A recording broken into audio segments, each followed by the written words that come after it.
UP और उत्तराखंड की खबरों के लिए एबीपी गंगा को सब्सक्राइब करें और बेल आइकन दबाएं। और चलिए अब आपको मिलवाते हैं कानपुर की सरिता द्विवेदी से, जिनका बेमिसाल हौसला लोगों के लिए नई सीख बन रहा है। सरिता के दोनों हाथ और एक पैर एक हादसे की वजह से छिन गए, लेकिन इसके बावजूद उन्होंने अपनी जिंदगी को न सिर्फ संवारा बल्कि ये भी साबित किया कि अगर आप खुद पर भरोसा करते हो तो आपका कोई भी सपना अधूरा नहीं रहेगा। आप भी देखिए कैसे सरिता ने मुश्किल में मुस्कुराने की नई कहानी लिख दी।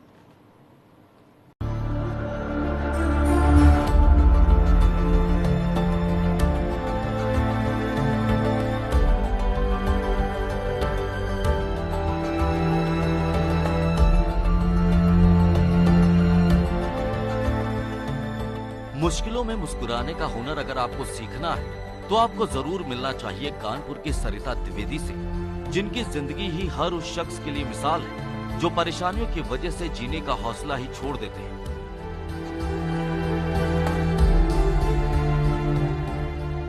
सरिता महज 4 साल की उम्र में हादसे का शिकार हो गई थी, जिसके बाद उन्हें अपने दोनों हाथ और एक पैर गंवाना पड़ा।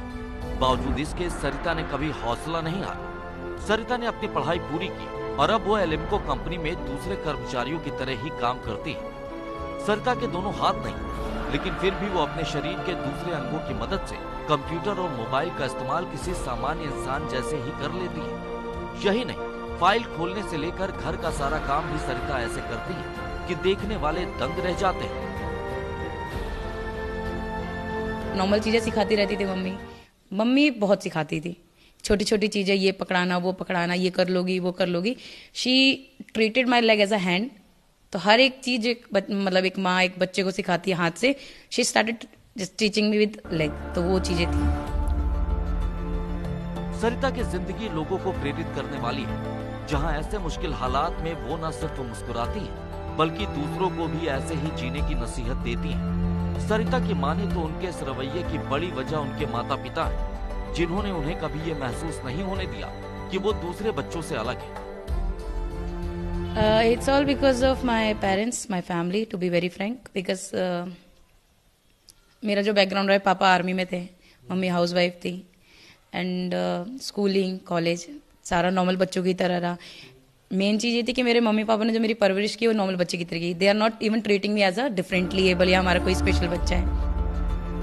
सरिता की पढ़ाई भी सामान्य बच्चों के स्कूल में। इसके बाद उन्होंने केंद्र सरकार के भारतीय कृत्रिम अंग निर्माण निगम में हाउस कीपिंग इंचार्ज के साथ रिसेप्शनिस्ट की नौकरी की, वो भी बिना रिजर्वेशन। सरिता की माने तो उन्हें कोटे की बैसाखी मंजूर नहीं थी। साल 2005 में सरिता को पूर्व राष्ट्रपति डॉक्टर अब्दुल कलाम ने बालाश्री अवार्ड से सम्मानित किया। इसके बाद 2009 में उन्हें इजिप्ट का इंटरनेशनल अवार्ड मिला। इसके अलावा भी सरिता द्विवेदी कई नेशनल अवार्ड जीत चुकी है। इट्स नॉट अबाउट कि आप क्या नहीं कर पाते हो, just focus on the things आप क्या क्या कर लेते हो। कोई नियम नहीं है कि आपको काम हाथ से ही करना है या जिसके लिए बना है उससे ही करना है। आप अपनी बॉडी का जो पार्ट यूज करके जो काम कंप्लीट कर सकते, जस्ट फिनिश इट। सरिता उन तमाम लोगों को संदेश दे रही है जो हादसे की वजह से टूट जाते हैं। सरिता का कहना है कि जब हालात विपरीत हो तो आपको और हिम्मत दिखानी चाहिए, क्योंकि आपकी यही हिम्मत आपके सुनहरे भविष्य की कहानी लिखेगी। कानपुर से प्रभात अवस्थी के साथ ब्यूरो रिपोर्ट, एबीपी गंगा।